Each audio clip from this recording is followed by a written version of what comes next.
Eh bien bonjour, bon lundi à tous madame, messieurs, bonne année également à tous ceux qui suivent ce programme en ce moment. La nouvelle expression de ce matin parle de messages de fin d'année, regard croisé des Biya et Kamto, c'est le titre proposé par le journal. Le journal fait savoir que le premier et le second à l'élection présidentielle de 2018 parlent notamment de la situation du Cameroun en 2020 et de ses perspectives en 2021, comme s'il ne s'agit pas ou ne s'agissait pas du même pays. C'est un dossier que je vous invite à lire ce matin de la page 5 à la page 9 du journal qui parle également de la crise anglophone. Les États-Unis menacent dans une résolution adoptée justement le 1er janvier 2021. Le pays de Joe Biden somme d'ailleurs la France de stopper la menace ou le massacre donc dans ces deux régions. C'est dans le journal en page 3 et toujours parlant de ces deux régions, Biya met en garde bien entendu si les violences persistent. Donc c'est en partie parce que cette crise est donc alimentée hors des frontières du pays. Soutient-il? C'est en page 10. Le journal s'intéresse également à l'hôpital Akintini qui, bien entendu, a été libéré des indigents. C'était également le 31 décembre, le 1er janvier. C'est ce que le journal propose également ce matin. Vous aurez l'occasion de lire aussi. C'est à découvrir dans le journal. La nouvelle expression disponible en kiosque ce matin est toujours dans la presse, parue ou alors reçue à notre rédaction. Il y a d'autres informations que vous aurez à lire dans Mutation avec le grand titre ce matin. Mutation qui revient donc avec un titre aussi, comme on le sait, 2021, le Cameroun de A à Z, avec d'autres réalisations et précisions également dans le journal. Je vous invite à parcourir le journal en question. Et toujours le messager de ce jour parle également de l'actualité avec des informations importantes. Aussi ce matin, on parle de litige foncier. Donc le Lamido de Bagno s'attaque donc à Fauchivé. C'est un article à lire en page 5 du journal. Le journal parle également du message du chef de l'État. Ce matin, Biya ou alors l'art du hors-sujet. C'est ce que le journal propose. À lire également dans le dossier proposé par le tabloïd. Toujours dans le journal Cameroun Tribune de ce matin s'intéresse au message du chef de l'État avec un titre également à la une. Nous sommes bien entendu non loin du bout du tunnel, donc sur la bonne voie selon bien entendu le journal. Vous aurez également à découvrir l'intégralité de ce message dans le journal Cameroun Tribune de ce matin qui est disponible en kiosque parlant donc de ce message du chef de l'État à la nation. C'était le 31 décembre dernier. Il s'est intéressé à tout ce qui se passe au Cameroun et bien entendu et proposé aussi d'autres faits importants pour l'année 2021. Dossier à découvrir ce matin. Le quotidien Le Jour parle de 2020, l'année Covid. C'est le grand titre du journal également ce jour. Toujours dans la presse, il y a entrepreneurs qui parlent de chantier de la Cannes et du Chan également. Donc avec l'inauguration qui se précise aussi, la présidence de la République serait donc en train d'organiser l'emploi du temps du chef de l'État pour une visite d'inauguration du stade de Japoma, accompagné notamment de son homologue turc. C'est à lire dans le dossier de la page 9 à la page 10 du journal. Et d'autres informations ce matin. Voilà ce que la presse parue à notre rédaction nous propose. Nous allons commenter quelques sujets avec nos invités. Bonjour Thierry Niopé, bonne année. Bonjour Flavien Dongo, bonne année à vous. Bonne année également aux téléspectateurs de la revue des Grandes Unes. C'est un plaisir de les retrouver ce matin. C'est la première de l'année, nous sommes le 4 janvier, c'est la première édition de la revue des Grandes Unes. J'en profite également pour dire bonne année à Bernard Batana que je n'ai pas retrouvé depuis un long moment. Et voilà. Bernard, bonjour et bonne année. Bonne année Flavien, bonne année Thierry. Best wishes Nord-Ouest, best wishes Sud-Ouest. C'est toujours un plaisir renouvelé de venir cette nouvelle année pour parler des choses de la cité. Et les choses de la cité qui sont contenues dans les tabloïds de ce matin, voyez-vous, donc on parle de mutation qui parle de 2021, le Cameroun de A à Z, avec notamment quelques précisions qui sont faites, donc parlant de A, comme par exemple autoroute, B comme Boko Haram, D comme décentralisation, E comme endettement, F football, G gouvernement, K Kamto, N nord-ouest et sud-ouest, et bien entendu O comme opération épervier, et on parle de V comme vaccin. Alors, dans le style qu'on lui connaît, le quotidien Mutation est allé dans le décryptage de l'actualité qui a émaillé le Cameroun durant l'année 2020. Mais ils ont eu le génie de coller à chaque lettre de l'alphabet un événement, un fait marquant de l'année 2020 qu'ils ont soumis à l'appréciation du grand public. Par exemple, ils se sont arrêtés à la lettre K, comme Kamto, et à la lettre C, comme Covid-19. c'est-à-dire les événements qui ont marqué le pays. L'être A comme Kamto, qui a été embastillé, qui a été second à la présidentielle et qui revendique un certain nombre de choses, qui revendique la révision du code électoral, qui revendique l'arrêt des hostilités dans le nord-ouest et le sud-ouest, ainsi de suite. Coronavirus qui s'est introduit dans notre quotidien en mars, au début de l'année 2020, et qui a eu des conséquences sur l'économie et sur le vécu quotidien des Camerounais. Entre autres choses que les lecteurs, moi je pense que c'est un document, c'est un journal document qu'il faut acheter et conserver par devers soi. D'accord, alors Thierry Ngepé, vous faites la même lecture avec des lettres de l'alphabet qui sont également, qui stipulent ou alors qui spécifient chaque événement qui aura certainement marqué l'année 2020. Je crois que le quotidien Mutation a commencé, les autres vont suivre, parce que je vous rappelle qu'à chaque début d'année, c'est une ritournelle, tous les médias vont se consacrer justement à ce travail d'arrache-pied, à ce travail de titan qui consistera, bien sûr, à revenir sur les points saillants, sur les moments les plus importants qui ont jalonné le vécu des Camerounais. Donc, il était tout à fait normal que certains s'y penchent, notamment en Mutation, qui est revenu justement sur les différents aspects. Vous les évoquez tout à l'heure. Bernard a choisi de parler du professeur Kamto. D'aucuns parleront de la Covid-19 qui, on ne le dira jamais assez, a suffisamment endeuillé de nombreuses familles. De la décentralisation, de l'opération. Beaucoup de choses ont été justement faites à ce niveau pour juguler le mal. D'ailleurs, vous vous rappelez que le président Biya, à l'entame de son discours, est revenu sur cette crise planétaire, cette pandémie qui a suffisamment secoué les économies au monde, qui a également eu un impact suffisamment important au niveau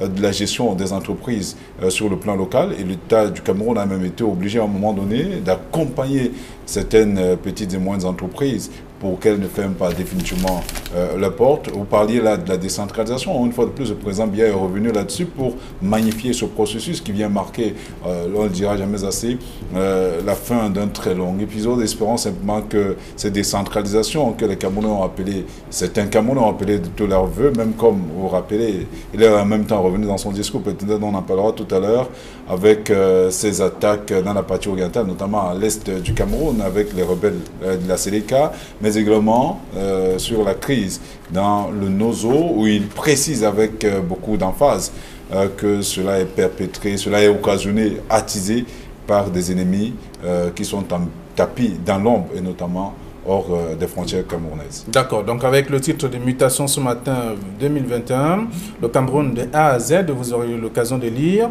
et donc d'en faire des commentaires également. Alors la nouvelle expression parle également de ce même message, le message de fin d'année, regard croisé de Biya et Kamto. Oui, je le disais tout à l'heure, quand vous écoutez également le président Biya revenir sur ce qui a été fait, notamment sur la lutte contre la Covid, revenir également sur les grands pas de la décentralisation, revenir sur la résolution de la crise anglophone, donc cette crise qui n'a en rien empêché que l'on se penchât sur les problèmes sécuritaires du Cameroun. C'est pour ça que je parlais tout à l'heure de ce qu'elle a évoqué, notamment des attaques répétées des rebelles du côté de l'Est. En fait, il parle de la partie orientale, mais il s'agit notamment de l'Est. On sait que le Cameroun, depuis quelques années, fait face justement aux rebelles, on les appelle là-bas les rebelles de la Séléka. Est-ce que la situation a suffisamment évolué? Je crois que oui. Aujourd'hui, les populations commencent quand même à vivre en toute quiétude de ce côté. Il est revenu également sur la situation qui perdure dans le nord-ouest et le sud-ouest, même comme le professeur Kamto, qui a été deuxième à la dernière élection présidentielle de 2018, ne pense pas que c'est la même chose. On a comme l'impression que les deux personnes ou les deux personnalités ne parlent pas d'un même pays. Pour le président Biya, les choses ont suffisamment évolué, alors que pour le professeur Kamto, le Cameroun s'est enlisé dans une guerre entre guillemets civile, et que le régime s'est avéré davantage totalitaire et que le degré de paupérisation des Camerounais s'est suffisamment accentué. Donc, il est clair que l'un joue chacun dans son rôle, on peut le dire ainsi, le président Biya... C'est un constat fait par chacun, de toute façon, sur l'évolution des choses au Cameroun. C'est pour ça que je dis chacun Et dans son rôle, le président Biya n'a pas la même lecture que le professeur Kamto. Il ne pourrait même d'ailleurs l'avoir parce qu'il est le garant des institutions. Il est celui qui est chargé d'implémenter une politique qui devrait permettre aux Camerounais de vivre décemment, même comme tout le monde sait que dans les faits, tel n'est pas le cas. Parce que les Camerounais, quand on évalue le SMIC au Cameroun et qu'on se rend compte et qu'on le compare au salaire des députés, on se rend compte qu'au Cameroun, quand même, un député touche 49 fois le SMIC au Cameroun, alors qu'ailleurs, notamment la France, ce SMIC plafonne autour d'1 million et plus, alors que le député tourne autour de 4 millions. Donc, ce SMIC, en fait, il y a un gap peut-être de 4 fois, alors qu'au Cameroun, tel n'est pas le cas. Donc, quand on commence à analyser ces éléments-là, on se rend compte que beaucoup reste à faire. Mais il faut dire que la crise anglophone a beaucoup impacté beaucoup impacté l'économie camerounaise. La Covid a également eu un impact là-dessus. Je l'ai dit tout à l'heure, le gouvernement a accompagné plusieurs entreprises pour que la banqueroute ne soit pas totale. La crise anglophone a poussé le deuxième gros employeur après l'État du Cameroun. La CDC a fermé pratiquement boutique. Donc, Maurice Kamto ne peut être que dans son rôle en appuyant là où ça fait davantage mal. Et je vous rappelle que beaucoup de militants du MRC sont actuellement en Bastille. Je vous rappelle en même temps que beaucoup également, par exemple lui, il a été tout récemment encore libéré de sa prison dorée dans laquelle il avait été quelque peu enfermé, embrigadé. Okay, donc alors, ce sont autant d'éléments qui ne peuvent pas lui permettre d'avoir la même lecture que le président Biya.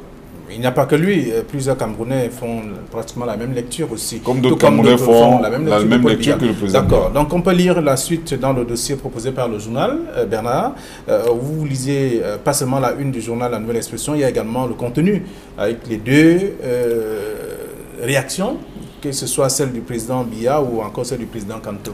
Alors, je pense que il eût été plus judicieux pour La Nouvelle Expression de relayer en même temps le discours du chef de l'État, celui de Maurice Kamto et des autres leaders de partis politiques. Si tant il est vrai que les partis politiques concourent à l'expression de la démocratie dans un pays. Il y a le leader du PCRN qui a été lui aussi candidat à l'élection présidentielle, qui a fait une adresse à la nation. Il y a le leader du PURS qui lui aussi était candidat à l'élection présidentielle et qui a fait une adresse à la nation. Mais en tout état de cause, si on revient sur le regard croisé des deux messages du président de la République et du président du MRC, on constate quelques points, parce que c'est effectivement un regard croisé. Maurice Kamto parle du désastre dans le nord-ouest et le sud-ouest. Pour Paul Biya, il y a des avancées. Il a même appelé les jeunes qui sont encore dans la brousse de rejoindre les centres de remobilisation. Maurice Kamto parle d'insécurité. Le président Paul Biya, dans son adresse, a félicité les forces de l'ordre pour le travail abattu dans les régions du Nozo. Maurice Kamto parle de totalitarisme assuré au Cameroun. Le président de la République, Paul Biya, lui, il pense que nous sommes sur la bonne voie de la démocratisation. Maurice Kamto parle de désastre économique. Le président Paul Biya lui oppose la stratégie nationale de développement. Voilà les faits. Il revient à chaque citoyen camerounais de prendre les discours des différents hommes politiques qui sollicitent nos suffrages pour les analyser et tirer des conclusions. D'accord. Alors donc c'est à votre lecture de toute façon en présentant justement les faits tels que vous les présentez et ceux qui vont lire la nouvelle expression ce matin comprendront qu'il y a justement des voix divergentes à la suite de ces deux discours croisés, regards croisés de notamment des Biya et des Kamto dans le journal La Nouvelle Expression de ce matin. On s'intéresse davantage à la crise anglophone avec les États-Unis qui menacent, selon le journal, le pays de Joe Biden qui demande donc à la France de tout faire pour mettre un terme à la crise qui secoue les régions en crise. Oui, une fois de plus, c'est ce que nous avons toujours dénoncé, hein, cette volonté d'intrusion, cette manière de croire nécessairement que le Cameroun n'est pas capable de gérer suffisamment ses problèmes. Et là, on parlait également de paternalisme. Là, vous voyez bien que les États-Unis demandent à la France, comme si c'est la France qui gère le Cameroun. Non, il faudrait que l'on comprenne effectivement que la France est la même patrie, a joué un rôle extrêmement important dans la colonisation du Cameroun et également dans la décolonisation. Mais aujourd'hui, les choses ont suffisamment évolué. La France n'est plus la terre privilégiée. Et il y a beaucoup de Camerounais qui pensent que la France ne devrait plus regarder les pays africains, notamment le Cameroun, comme si c'était ce père-là qui peut distribuer les bons ou les mauvais points, mais qu'on se regarde un véritable partenaire sur le plan économique mais également sur le plan politique. Donc, pour moi, il est possible, effectivement, que si on parle de la communauté internationale qui se pencherait ou qui devrait se pencher sur le cas du Nozo, je crois que cela serait davantage intéressant. Mais pointer de manière individuelle la France, pour moi, ne relèverait du passé. Il faudrait que l'on comprenne que la communauté internationale devrait s'impliquer, effectivement, dans la résolution des crises, notamment la crise anglophone, parce que beaucoup a été fait et c'est même cette communauté internationale qui devrait, et ça le président Biya l'a souligné de manière assez grave, et la nouvelle expression le souligne d'ailleurs là en disant que Biya met en garde, effectivement met en garde. Pourquoi? Parce qu'on se rend compte que la crise, et d'ailleurs c'est un constat qui a été fait par ce dernier, que la crise anglophone est quelque part entretenue, soutenue par des personnes qui sont, je l'ai dit tout à l'heure, certainement plus trop tapis dans l'ombre, mais qui instrumentalisent justement cette crise à partir de l'extérieur. Il faudrait donc que ces pays-là, ces pays qui abritent ces personnes aujourd'hui identifiables, devraient également demander à ces derniers soit d'arrêter ce qu'ils font, soit de retourner effectivement au Cameroun, mener la guerre de manière frontale, de manière ouverte. Donc voilà pourquoi je crois que la communauté internationale devrait également s'impliquer, parce que la résolution de cette crise passe également par là. On sait... Alors les États-Unis ont donc raison de demander à la France de jouer le jeu de cette guerre. Moi je dis pas à la France, mais la communauté internationale devrait se pencher sur ce problème-là, parce que il est clair qu'il y a beaucoup de donneurs d'ordre qui sont réfugiés en Norvège, beaucoup de donneurs d'ordre qui sont réfugiés en Grande-Bretagne, beaucoup de donneurs d'ordre qui sont réfugiés aux États-Unis et même en France. Il faudrait que tous ces pays-là travaillent justement d'arrache-pied pour pousser, parce qu'on sait exactement qui fait quoi par rapport à quoi, pour pousser justement ces donneurs d'ordre-là à arrêter le jeu macabre, mais également, pourquoi pas, s'ils veulent continuer à s'impliquer, qu'ils rentrent au Cameroun, mener une guerre de manière ouverte et frontale. D'accord. Alors, Bena Batana, c'est certainement pas la même lecture que vous faites, même si on lit la petite une de la nouvelle expression, parlant de cette crise anglophone, les États-Unis qui menacent, qui demandent à la France de tout faire pour que la crise anglophone s'arrête, et Biya qui met donc en garde de tout cela, qui tire les ficelles dans l'ombre. Alors, normalement...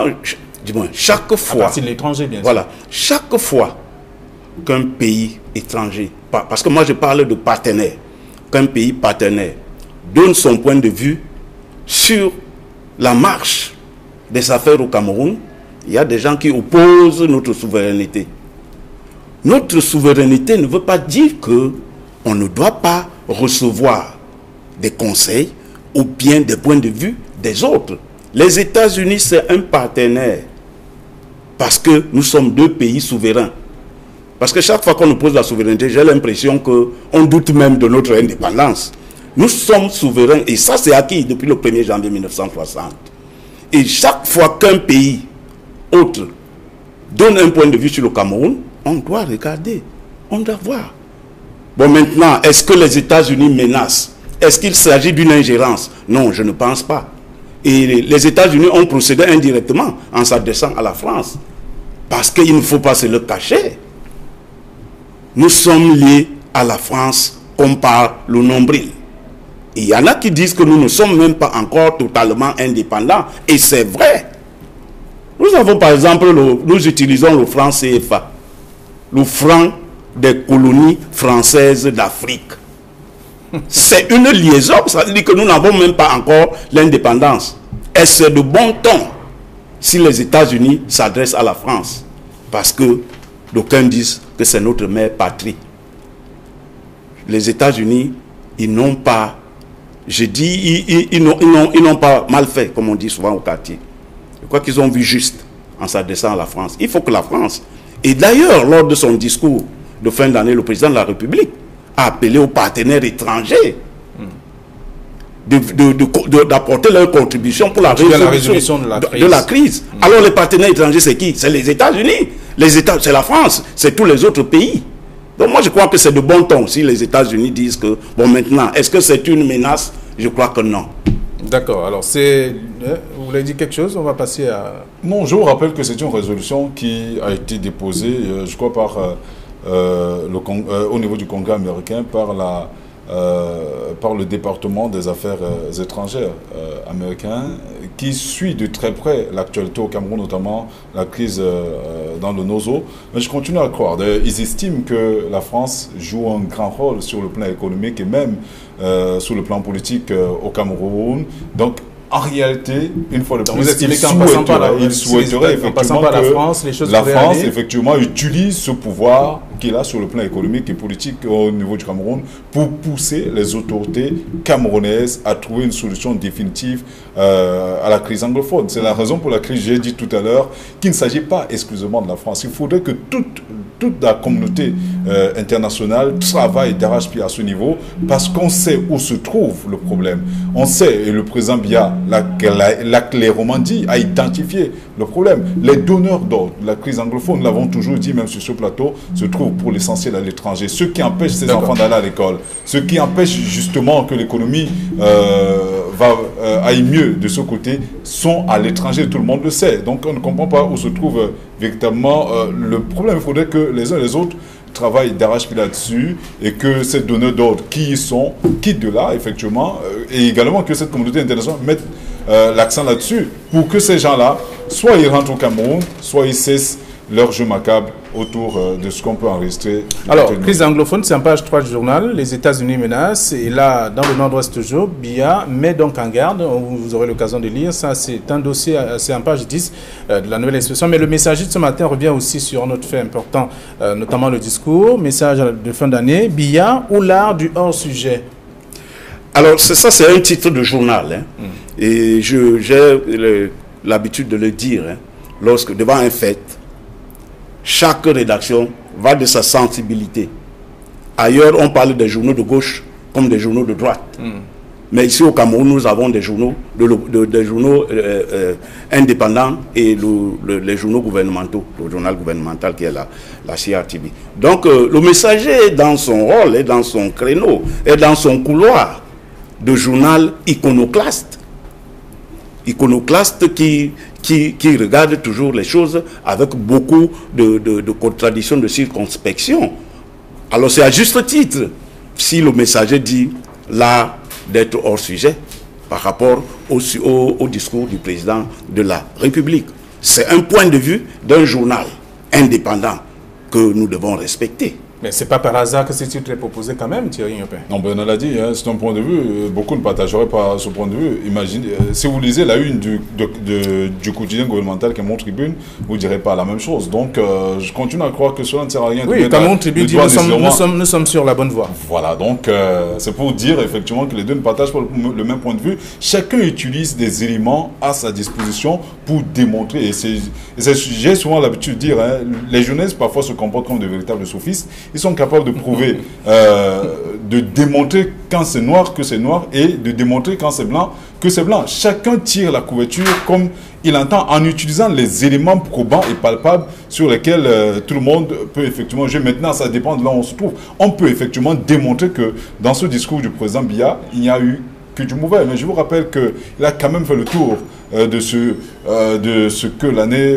devrait, en fait, de ce que nous avons vécu. En 2018, il a parlé de la Covid, il a parlé de la décentralisation, il est revenu même sur les défis sécuritaires, la crise anglophone. En y mettant des éléments. Il est même revenu sur le plan économique en faisant des perspectives. Mais pour moi, à mon sens, je crois que c'est un discours qui n'a pas été suffisamment chiffré. Pour un discours bilan, on se sera attendu effectivement à ce qu'on dise comment les Camerounais feront face à la reprise. Parce qu'on parle d'une croissance. Est-ce que c'est pas ça qui motive justement le titre du quotidien Le Messager ce matin? J'ai pas lu la titre, mais je continue à croire qu'on se sera attendu à ce que le président Biya nous dise comment le Cameroun va atteindre un taux de croissance de 8%, alors que nous avons été incapables d'atteindre déjà les 4% à cause de la Covid-19. Maintenant où les économies, où les entreprises peinent à se relever, on parle d'un taux de croissance de 8%. Pour moi, c'est un chiffre assez... en fait, j'espère. Je reste assez optimiste, mais je continue à croire que ce sera assez difficile quand même. Alors, les économistes ont sans doute déblayé quelques pistes pour nous dire comment est-ce que le Cameroun va atteindre le taux de pourcentage. Oui. Je veux dire le pourcentage de 8. Oui, au départ, il faut dire que le discours du président de la République, c'est un discours d'orientation qui donne les grandes lignes, comme lui confère la Constitution. Il ne va pas entrer le temps d'un discours sur tous les détails. En tout état de cause, sur le domaine économique, ce que nous retenons, c'est que il s'agit ici d'un plan décennal qui s'est décliné avec le titre de stratégie nationale de développement, qui vient suppléer le document de stratégie et de la croissance, sur lequel était décliné le programme politique jusqu'à 1930, en 2035. Où le conseil était fait qu'il y a un véritable ce qu'on appelle l'émergence en 2035. Le constat est clair. Avec l'arrivée de la stratégie nationale de développement, ça veut dire que le document de stratégie, le programme que déroulait le document de stratégie nationale a échoué. Ça, il faut le reconnaître. Il a échoué. Le président même lui l'a dit, on en tire les conséquences. Que dites-vous de ceux qui pensent que c'est pratiquement du pareil au même en fait? C'est juste un jeu de mots. Oui, maintenant, vous savez, c'est un nouveau paradigme. En économie, on parle de paradigme. C'est une nouvelle formule qu'on veut utiliser. Et les formules sont tributaires du comportement du marché. On ne peut pas tout d'égo dire que c'est voué à l'échec. C'est un mort-né. Non.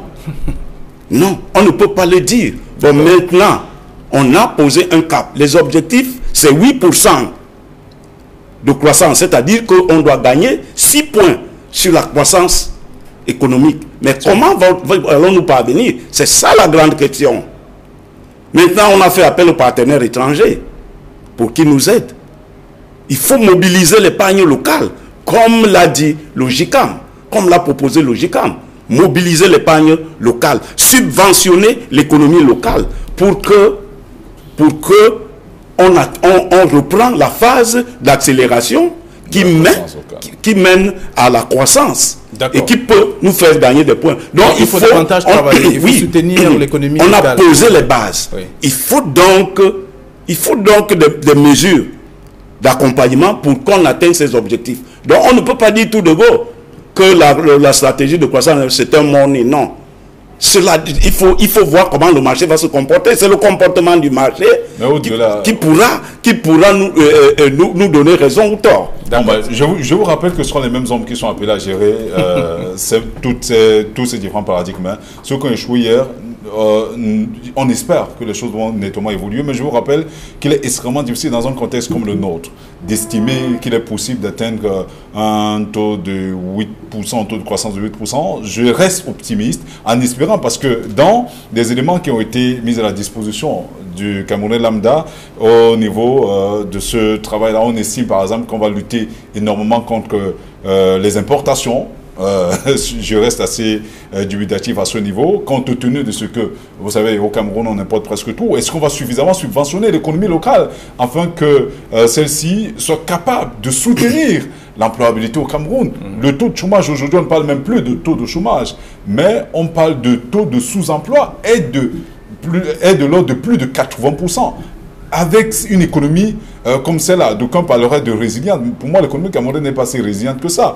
Il faudrait que l'on comprenne qu'il y a du travail à faire. On devrait accompagner les entreprises sur le plan local. Quand vous regardez la banque des PME, est-ce que cette banque accorde réellement des crédits aux entreprises? Quand vous regardez même les banques commerciales, quelle est la politique qui a été mise en place pour accompagner les entreprises au quotidien? Nous sommes chefs d'entreprise, on sait ce que c'est. Il est difficile d'avoir accès au crédit au Cameroun, à moins qu'on soit suffisamment, qu'on ait suffisamment une surface financière assez représentative pour qu'on espère même vous accorder ne serait-ce qu'un droit de regard. Il faudrait que l'on comprenne que aucune économie au monde ne peut se développer, ne peut se prendre en charge si on n'accompagne pas les petites et moyennes entreprises. D'accord. Que le gouvernement y travaille. Peut-être à partir de là, on pourra espérer que le taux de croissance de 8% pourrait être atteint. Alors on le voit bien, la presse qui est donc disponible permettra aux lecteurs de comprendre un peu quel est le traitement réservé à ces différentes actualités.